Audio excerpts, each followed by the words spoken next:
Day 39. Ang babasahin natin ay makikita sa Exodus chapter 28 hanggang 29. Sabi dito sa chapter 28, "Ipatawag mo ang kapatid mong si Aaron at ang mga anak niyang sina Nadab, Abihu, Eleazar at Itamar. Ibukod mo sila sa karamihan ng mga Israelita upang maglingkod sa akin bilang mga pari. Ipagawa mo ang kapatid mong si Aaron ng maganda at marangal na kasuotang nararapat sa kanyang banal na gawain. Ang mga kasuotang ito ay ipagawa mo sa mga taong binigyan ko ng kahusayan sa paggawa nito. Kailangan ito ni Aaron sa paglilingkod sa akin bilang pari. Ito ang kautosang ipapagawa mo: pektoral, ephod, abito, mahabang panloob na kasuotan, turbante at pamikis. Ipagpagawa mo ng sagradong kasuotan si Aaron at ang mga anak niyang lalaki upang magamit nila sa paglilingkod sa akin bilang mga pari. Ang mga kasuotang ipapagawa mo ay gagamitin ng ginto, lanang asol, morado at pula at linong sinulid na lino. Sa ephod ay gagawin nilang yari sa ginto, lanang kulay asol, kulay obe at kulay pula at hinabing telang lino at bubordahan ng maganda. Palagyan mo ito ng 2 tali sa balikat na siyang magdudugtong sa harap at likod. Kabitan ito ng mga pamigkis na yari din sa ginto, lanang asol, kulay obe at pula at nabing telang lino. Kumuha ka ng 2 batong kornalina at ipaukit mo roon ang pangalan ng 12 anak na lalaki ni Israel. Tig-anim sa bawat bato ayon sa pagkakasunod ng kanilang kapanganakan. Ipagawa mo ito sa mahusay na palatero at ipakabit mo ito sa mga lalagyang ginto. Ikakabit ito sa tali sa balikat ng ephod bilang tagapagpaalala sa 12 anak na lalaki ni Israel. Sa ganitong paraan, dadalhin ni Aaron sa kanyang mga balikat ang mga pangalan ng 12 lipin ni Israel upang sila ay maalala ni Yahweh. Magpapagawa ka rin ng 2 pang patungang ginto at 2 nilubid na ginto na ikakabit mo sa 2 patungan. Gumawa ka rin ng pektoral na gagamitin ng pinakapunong pari sa pag-alam ng kalooban ni Yahweh. Bubordahan ito ng maganda tulad ng sa ephod. Ang gagamitin dito'y ginto, lanang kulay asol, kulay obe at pula at telang lino. Gawin mo itong parisukat at magkataklob. 0.2 metro ang haba at ganon din ang lapad. Lagyan ito ng 4 na hilera ng mga mamahaling bato. Sa unang hilera ay ruby, tupas at karbongko. Sa ikalawang hilera naman ay esmeralda, safiro at brilyante.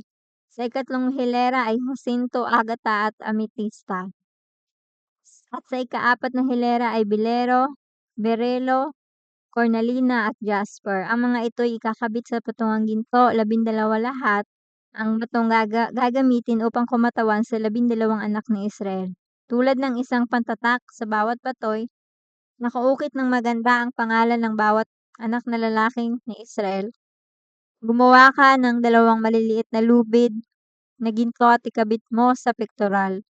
Kabitan mo ito ng 2 argolyang ginto sa mga sulok sa itaas at dito itatali ang 2 lubid na ginto. Ang kabilang dulo ng mga ito ay ikakabit naman sa 2 patungang ginto na nasa tali sa balikat ng ephod sa gawing harapan. Kabitan mo rin ng tig-iisang argolyang ginto sa magkabilang sulok sa ibaba sa bandang loob malapit sa ephod.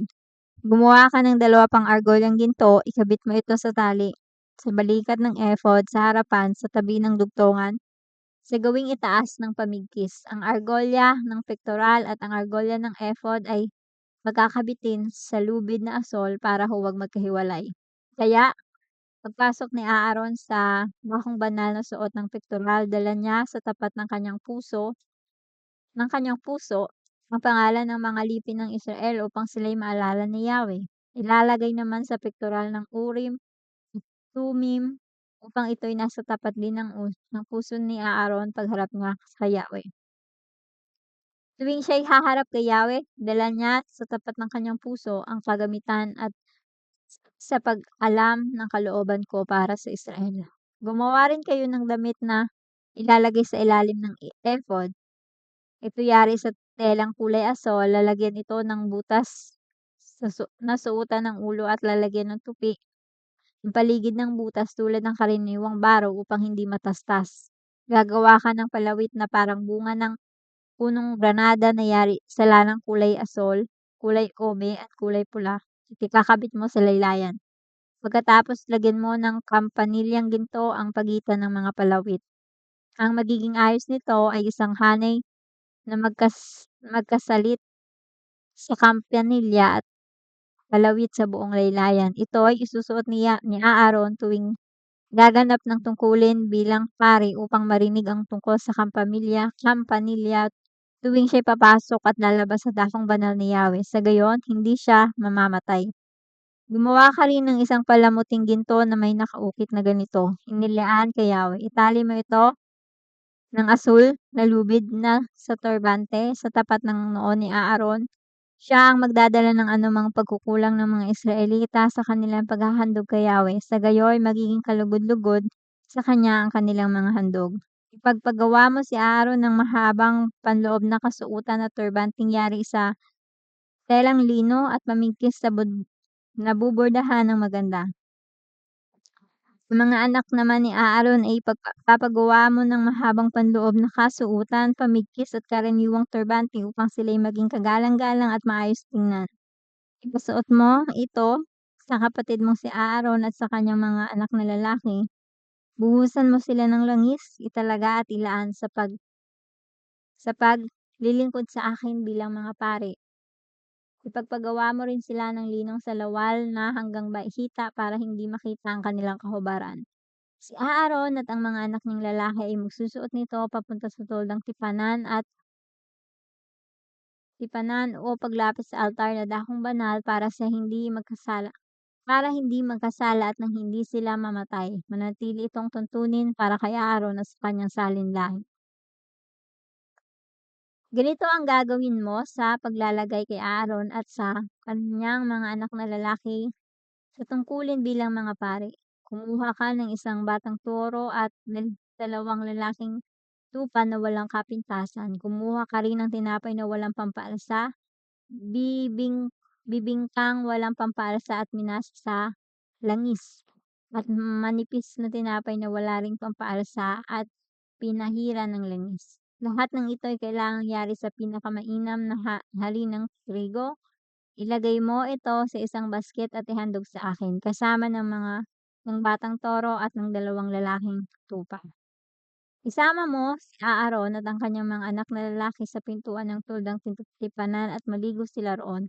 Isuot mo sa kanya ang mahabang panloob na kasuotan.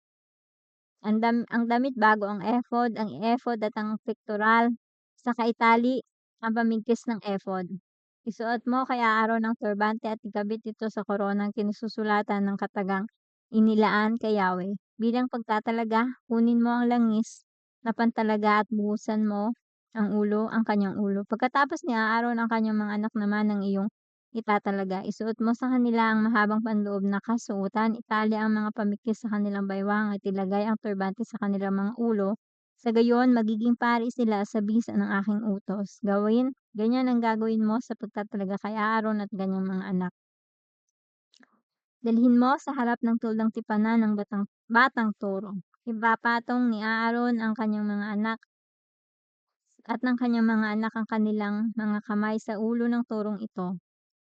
Papatayin mo ang batang turo sa harapan ni Yahweh sa may pintuan ng tuldang tipanan. Kumuha ka ng kaunting dugo nito at sa pamamagitan ng inyong daliri, hiran mo ng dugo ang mga sungay at altar. Ang matitirang dugo ay ibubuhos mo sa paanan ng altar. Pagkatapos, kunin mo ang taba ng mga laman loob, ang taba ng atay at ang dalawang bato kasama ng taba nito at sunugin mo sa altar bilang handog. Ang balat, ang karne at ang dumi ay susunugin sa labas ng kampo sapagkat ito'y handog para sa kapatawaran ng kasalanan. Kunin mo ang isa sa dalawang lalaking tupa at ipatong sa ulo nito ang kamay ni Aaron at ng kanyang mga anak.